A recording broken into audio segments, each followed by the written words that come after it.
Chapter 1. The Whisper in the Market. The orbital bazaar of Vathra spiraled around the station's equatorial ring like a city caught in motion, every corridor drenched in neon and alien perfume. Stalls spilled out into the main artery. There were glowing with bioluminescent dyes, glass beads, and mechanical trinkets that hummed softly when touched. The air was thick with spice smoke and the tang of ozone from freshly charged plasma conduits. Elias Wren kept his hands in his jacket pockets, fingers brushing against a grit of engine grease he hadn't scrubbed off. He walked with the wary step of a man who knew how fast a pickpocket could gut you and vanish into a ventilation shaft. His eyes lingered on a broken comm unit in a vendor stall. Same model he used to fix back on Earth, before Earth itself had become a name people chuckled about in starports. Looking for parts human? A scaled merchant hissed, rows of teeth flashing. Elias shook his head, muttering, "Not today." He meant to move on, but he felt the pressure of a gaze on his back. Turning, he saw her. Serenia stood taller than most of the crowd, her skin a subtle sheen of silver blue under the glow of shifting neon. Her robes were cut like liquid glass, flowing but precise, hiding more than they revealed. Her eyes, violet, alive with some restrained storm, were locked on him. She moved through the crowd like a shadow wrapped in light, and suddenly the noise of the bazaar dulled in his ears. When she drew close, Elias smelled something faint, sharp like metal cooling after being forged, yet sweet, almost floral. Her voice was low when she leaned toward him, so soft that it slipped under the clamor of bargaining voices. "Sure," she whispered, her lips nearly brushing his ear. "Don't tell anyone. I'll make you happier than any woman ever could." Elias stiffened. His heart jumped, and for an instant he thought this was some elaborate con. But no, her tone wasn't the sugary pitch of a vendor. It was desperate, dangerous, and strangely intimate. He stepped back a pace. "Lady, you've got the wrong man." "No." Her eyes didn't waver. "It must be you." The word struck harder than the promise itself. "It must be you." Elias scanned Bazaar instinctively. Alien guards in black carapace armor prowled near the customs gates, their gazes sharp and impersonal. A whisper like hers could get her killed, maybe him too. "Why me?" he asked, voice a rasp. Serenia only smiled faintly, the kind of smile that carried grief behind its beauty. "Because you're human. Because you still believe happiness is something worth fighting for." Before he could press her, she slipped a small metallic shard into his palm. It was warm, pulsing faintly, almost alive. Then she turned and vanished into the crowd, her robes dissolving into the neon haze. Elias stood rooted as the bazaar swallowed her. The shard throbbed against his skin in rhythm with his racing pulse. Somewhere in the hum of engines and the endless chatter of alien tongues, he knew his life had just been rewritten. Chapter 2. Chains beneath silk. The shard pulsed like a heartbeat in Elias's pocket as he paced the dim hangar. The space smelled of old coolant and burnt wiring, the familiar sense of mechanics world. Ships in half-disrepair floated on mag clamps, shadows stretching long under the glow of sodium lights. It was the only place on Vathra Station where Elias felt invisible, where the noise of commerce dulled to the soft hum of reactors. The sound of light footsteps drew his head up. Serenia emerged from the shadows, her flowing robe subdued to night, stripped of the luminous threads that turned her into a beacon in the bazaar. Without the shimmer, she looked less untouchable, though no less dangerous. "You came," Elias said. His voice echoed faintly against the metallic walls. "You kept the shard." Her gaze flicked toward his pocket, where the faint glow betrayed him. Elias drew it out, holding it between thumb and forefinger. "It nearly burned a hole in me." "What is it?" Her eyes softened. "A key. To me. To everything I'm not allowed to want." He snorted. "You'll have to explain more than that. You don't just walk up to a stranger, whisper promises, and drop this in his hand." Her silence stretched, broken only by the distant groan of cooling pipes. Finally, Serenia stepped closer, the silver-blue sheen of her skin catching the light. "My people," she began, her voice quiet but firm, "do not permit attachment. No bonds, no love. Desire is shackled, contained. They believe happiness weakens us, makes us vulnerable. And you," Elias asked, crossing his arms. "I watch humans, traitors, drifters, workers like you. I saw something my kind has forgotten. How you laugh even when the void is against you. How you cling to each other even when it hurts. You treat loyalty like air. You suffer, yet still reach for joy." She drew a shaky breath, her poise cracking for the first time. "I want that. I want to feel the way you feel." Elias studied her, torn between suspicion and a reluctant spark of recognition. He'd seen her cast before, tall, untouchable elites who looked down on mechanics like him. And yet here she was, trembling with something dangerously close to need. "You're telling me all this because I've already been noticed," Serenia whispered, glancing toward the hangar doors. "If anyone learns of this meeting, they'll call it treason. For me, for you, execution will be swift." Elias's jaw tightened. "Sound like I should walk away." Her hand shot out, fingers brushing his wrist. The contact startled him, not for its coldness, but for its warmth. Her skin carried a faint charge, like static electricity dancing along his nerves. "Please," she murmured, violet eyes searching his. "Don't walk away. I meant what I said in the market. I can give you more than survival, but only if you'll risk everything with me." The hangar lights flickered. Somewhere above, a patrol drone hummed past, its beams sliding across the steel. Elias swallowed hard, staring at her hand on his wrist. He wasn't a hero, not a fighter, just a mechanic who fixed what others broke. But something in her voice, in her plea, stirred the stubborn part of him that had always refused to bend. "Lady," he said at last, his throat dry, "I think you've just dragged me into the kind of trouble I can't walk away from." Her lips curved into the faintest smile, fragile and radiant. For the first time, she looked less like an alien noble and more like someone fighting for a dream. And for reasons he couldn't yet name, Elias decided to fight with her. Chapter 3. The Blade of Betrayal. The station docks were never truly dark. Rows of cargo freighters floated in magnetic locks, their hulls gleaming under shifting emergency beacons. The air tasted of rust and ozone, carrying the constant drone of plasma conduits. Elias crouched beneath the shuttle's wing, spanner in hand, pretending to check a faulty stabilizer. His nerves prickled with unease. Serenia had insisted they meet here, too exposed, too public. He wasn't wrong. A metallic clang rang out, sharper than any tool drop. Elias looked up to see a tall figure step from the shadows. His skin bore the same silver-blue hue as Serenia's, but his robes were lined with jagged metal trims that marked him as enforcer caste. His eyes burned with cold violet light. "Serenia." The voice was sharp, carrying authority like a blade drawn from its sheath. So the whispers were true. You defile yourself with a human. Elias's stomach knotted. He glanced toward Serenia, who had frozen beside a stack of crates. For the first time, her poise faltered, shoulders stiff, breath shallow. "You should not be here, Varric," she said, her voice controlled but trembling beneath. "You break the chains of silence," Varric snarled, stepping closer, a long curved blade unfolding from his sleeve with a hiss. "I will sever them myself." The weapon shimmered under the dock's pale lights, a living metal edge that pulsed faintly with each heartbeat.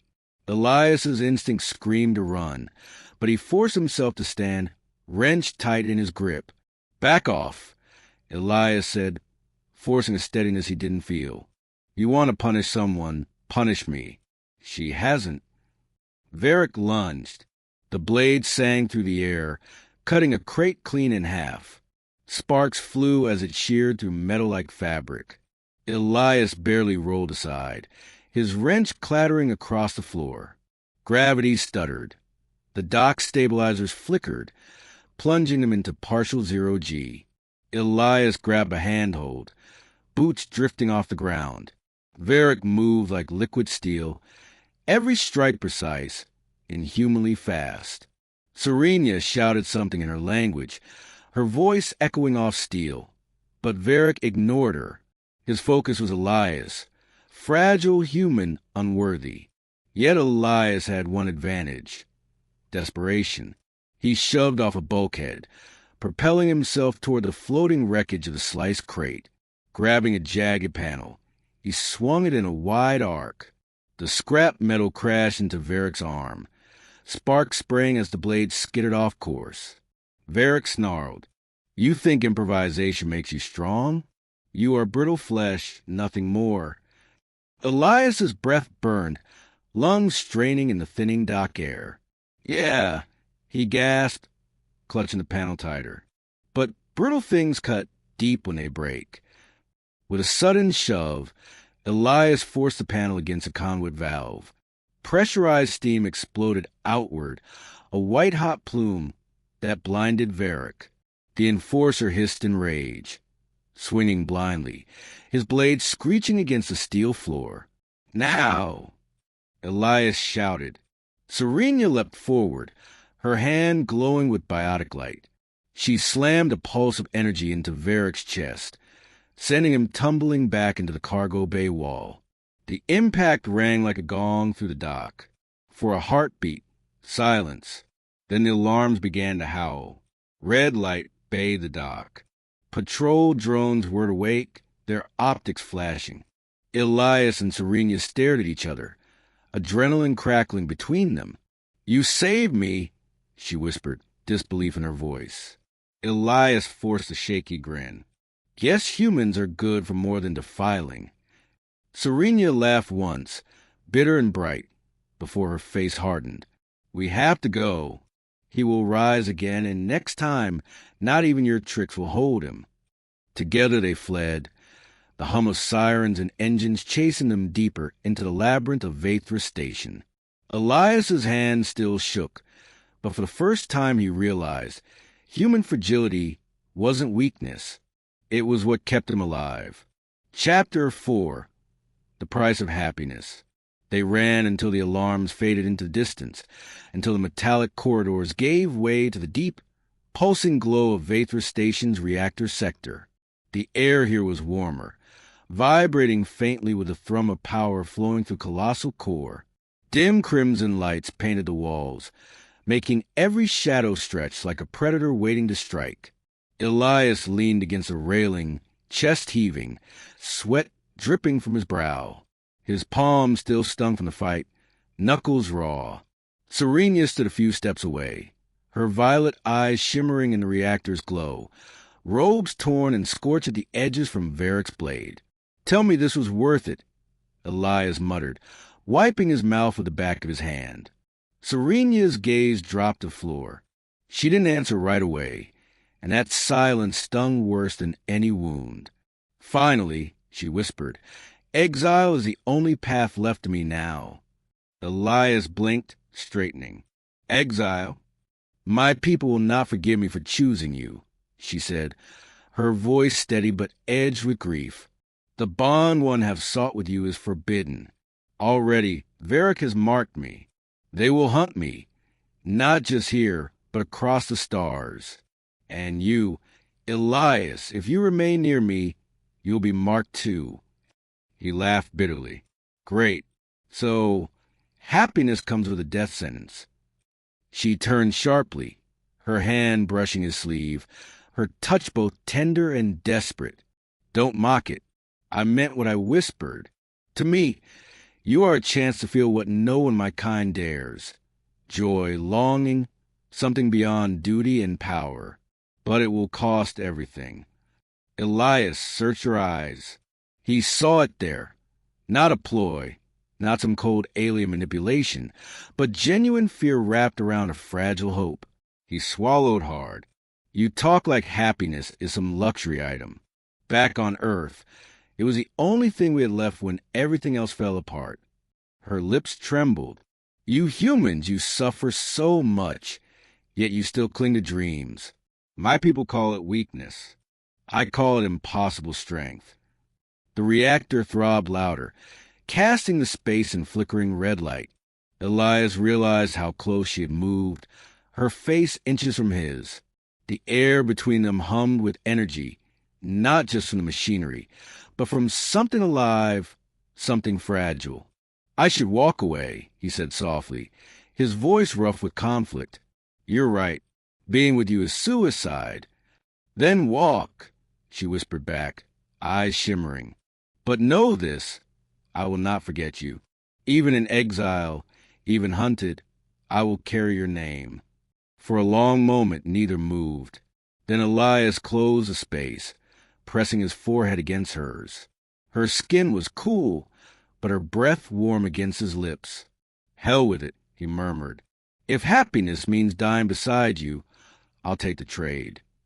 Her eyes widened, and then, slowly, reverently, she kissed him.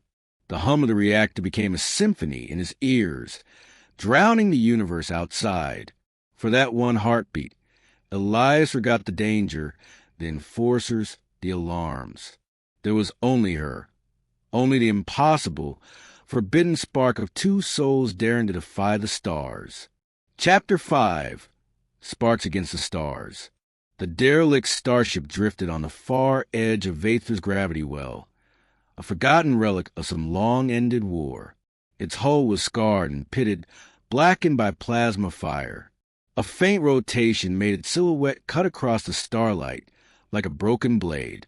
Elias clambered through the docking tunnel, boots clanking against rusted plating, his breath fog in the thin, recycled air. Serenia moved ahead with unnatural grace, her robes whispering against the corroded walls. This ship shouldn't even hold atmosphere, Elias muttered, running a hand over a cracked bulkhead. The metal flaked beneath his touch. Then fix it, she said simply, violet eyes glinting in the dim light. You humans are good at repairing what others abandon. Elias snorted, but couldn't deny the truth. In the ship's heart, the engine bay, he found chaos. Severed conduits, half-dead capacitors, coolant pools frozen into jagged sheets. The air smelled of old fire and cooling gas, sharp enough to sting his nose. Give me an hour, he said, already rolling up his sleeves. You don't have an hour, Serena replied, tilting her head toward the viewport. Out there, light streaked across the void. Patrol interceptors, sleek and fast, closing in like hunting hawks. Elias's pulse spiked. His hands moved faster, guided by instinct. Stripped wires sparked as he bridged them with a bent tool. He pried out a damaged capacitor, replacing it with one cannibalized from a rusted console. Where Serena's people saw ruins, Elias saw a possibility.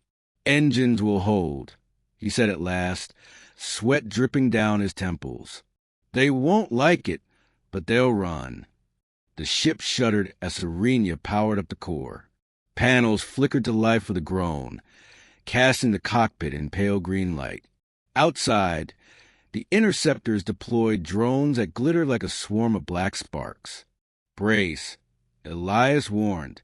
The derelict roared forward, inertia slamming them against their seats.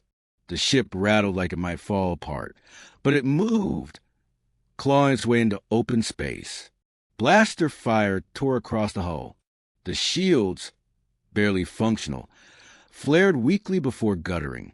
Elias cursed, hands flying over the controls. These shields are dead.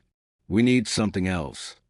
Serena's eyes glowed as she prepared a pulse of energy, but Elias grabbed her wrist. No, you'll burn yourself out before we're halfway clear. Let me think. The interceptors closed in, herding them toward the debris field of shattered warships. Elias's mind raced. He remembered working junkyards back on Earth, where kids tied old engines together and rode them down river currents, laughing even as the contraption sank. He grinned suddenly. Serenia, reroute auxiliary power to the thrusters. That will overload them. Exactly. She hesitated, then obeyed. The thruster screamed as Elias angled the ship straight into the debris field. Behind them, the pursuing drones followed. Now! He shouted, slamming the release. The overloaded thrusters blew apart, releasing a shock wave of molten shrapnel. The explosion tore through the debris, scattering it like a shotgun blast.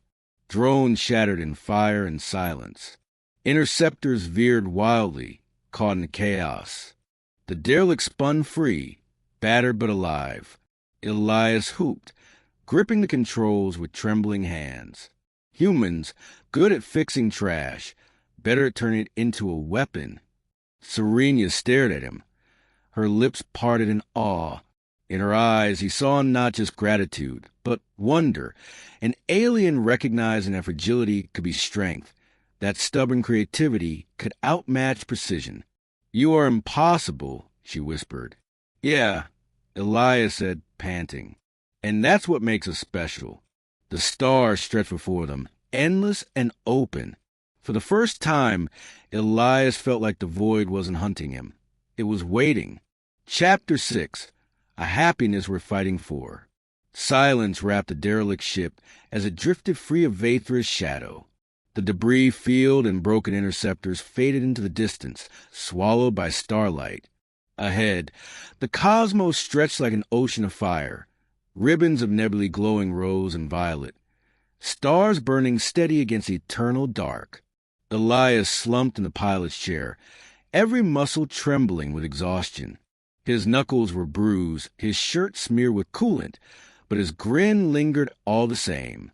The ship held together, despite the odds, despite him, behind him. Serenia approached quietly, her bare feet making no sound on the metal deck. Her violet eyes glowed faintly, reflecting the stars spilling across the viewport. She placed a hand on his shoulder, light, tentative, as though afraid he might vanish if she pressed too hard. "You've done what no one of my people would dare," she murmured.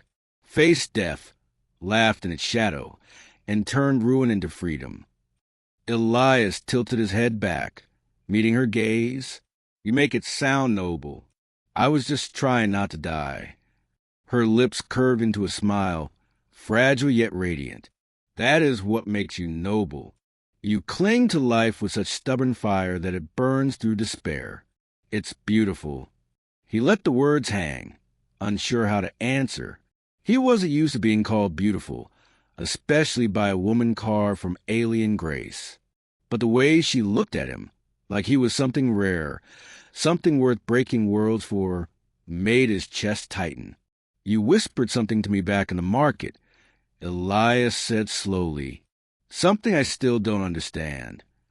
Serenia leaned closer, her hand sliding from his shoulder to his chest, resting over his racing heart.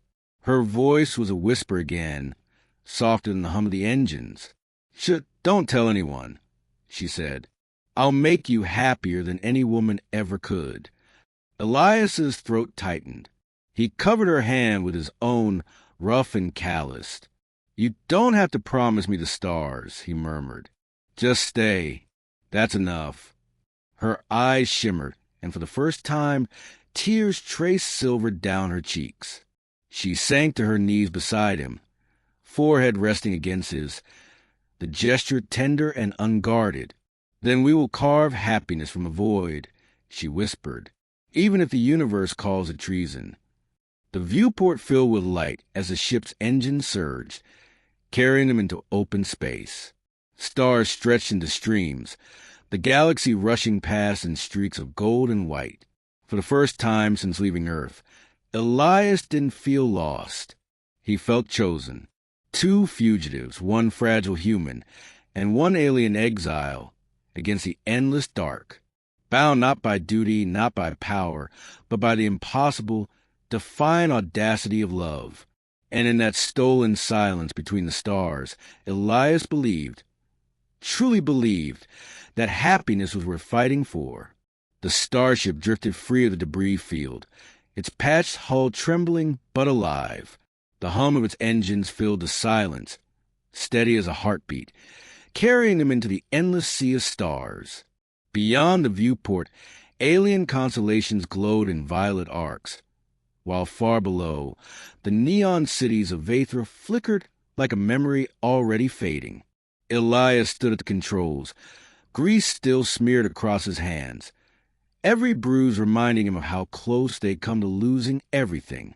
Beside him, Serena's silver-blue skin shimmered faintly in the starlight, her violet eyes fixed not on the galaxy outside, but on him. "They'll hunt us," she whispered, voice trembling with both fear and awe. "Every world we touch will be fugitives." Elias reached for her hand, folding his calloused fingers over hers. "Then let them hunt.